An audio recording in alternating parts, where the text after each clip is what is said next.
ہو گئے شادی کیوں نہیں کرتے؟ عبد المطلب نے کہا کرنا چاہتے بھائی لیکن کوئی ایسا رشتہ مناسب سمجھ میں نہیں آ رہا ہے عبداللہ کے لیے. تو میں نے کہا میری بیٹی آمینہ ہے نا, میری بیٹی آمینہ ہے نا, خود سے رشتہ آیا. تو پھر آمینہ بھی مشہور تھی طیبہ اور طاہرہ لقب کے ساتھ, بس اتنا کہنا تھا, دونوں میں رشتہ طے ہو گیا. اور جمعرات کے دن رجب کے مہینے میں, جمعرات کے دن رجب کے مہینے میں اور مینا کے میدان میں میرے نبی کے ابا جان کا نکاح ہوا. اور ایک بات آپ کو بتاؤں, حضرت عبد المطلب نے 100 بکریاں ذبح کی اور دعوت ولیمہ فرمائی. یہ ولیمے کی دعوت ہے, مینا کے میدان میں دعوت ہو رہی ہے. میں سوچنے لگا آقی کے میدان میں نکاح اور دعوت کی وجہ, تو میں نے سوچا جب جگہ گاؤں میں شہر میں کم پڑتی ہے تو میدانوں کا انتخاب کیا جاتا ہے. تو یہ نکاح میدان میں اس لیے ہوا کہ وہ چند لوگوں کو لے کر کے قریب شریف کی طرح نکاح نہیں ہوا تھا, اس لیے کہ وہ خاندان تو بڑا مالدار خاندان, وہ خاندان تو بڑا مالدار خاندان تھا. اس لیے 100 بکریاں, آج کھیری میں بھی جلدی سے 100 بکریاں کوئی ذبح نہیں کرتا ہوگا. آج سے تقریباً 1500 سال پہلے نبی کی ابا جان کے ولیمے میں تقریباً 100 بکریاں ذبح کی گئی اور اونٹوں کی تعداد الگ ہے, یہ عنوان بھی الگ ہے. البتہ سن لو, جمعرات کا دن ہے, رجب کا مہینہ ہے اور حضور کے ابا جان کا نکاح حضور کی امی جان کے ساتھ ہوتا ہے. اور شب جمعہ میں, یعنی آج بھی شب جمعہ ہے, سبحان اللہ, شب جمعہ میں نبی کی ابا جان کی پہلی ملاقات نبی کی امی جان سے ہوتی ہے.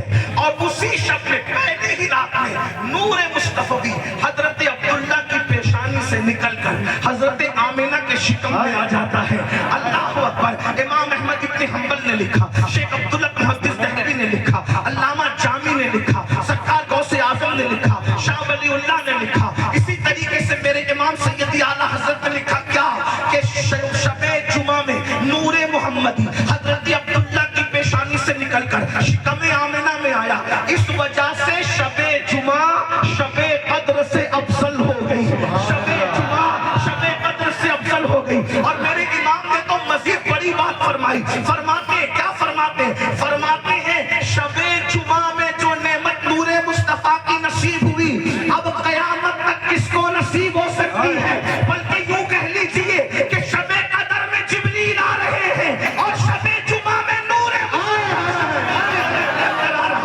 اب ذرا جلدی جلدی سن لے, اصل عنوان کی طرف آتے ہیں. اب سیدہ طیبہ طاہرہ سرکار آمینہ فرماتی ہے میں ماں بننے والی تھی, مجھے کچھ بھی خبر نہیں تھی, عمر بھی اتنی کم تھی, 15-16 سال کی عمر تھی. کہتی ہے کہ میں ماں بننے والی ہوں, کچھ خبر نہیں تھی. کیوں حیا کے پردے میں, سن لو, حیا کے پردے میں کیوں, کیونکہ جب عورتیں ماں بننے والی ہوتی ہے متلیاں آتی ہیں, الٹیاں کرتی ہے, بوجھ محسوس ہوتا ہے, تکلیفیں ہوتی ہے. سرکار آمینہ کہتی ہے مگر جب میرے شکم میں میرا بچہ آیا, نہ کوئی متلی ہے, نہ کوئی الٹی ہے, نہ کوئی بوجھ ہے. اے سرکار آمینہ کیوں بوجھ ہوگا جو سب کے لیے رحمت للعالمین بن کر آئے, اب آپ کو تکلیف کیسے دے سکتا ہے. سرکار آمینہ کہتی ہے مجھے پتا کیسے چلا کہ میں ماں بننے والی ہوں. جمعہ کی صبح اٹھی, جمعہ کی صبح اٹھی اور جب میں چلتی ہوں تو مکے کی سخت کنکریاں میرے پیروں کے نیچے موم کی طرح نرم ہو گئی.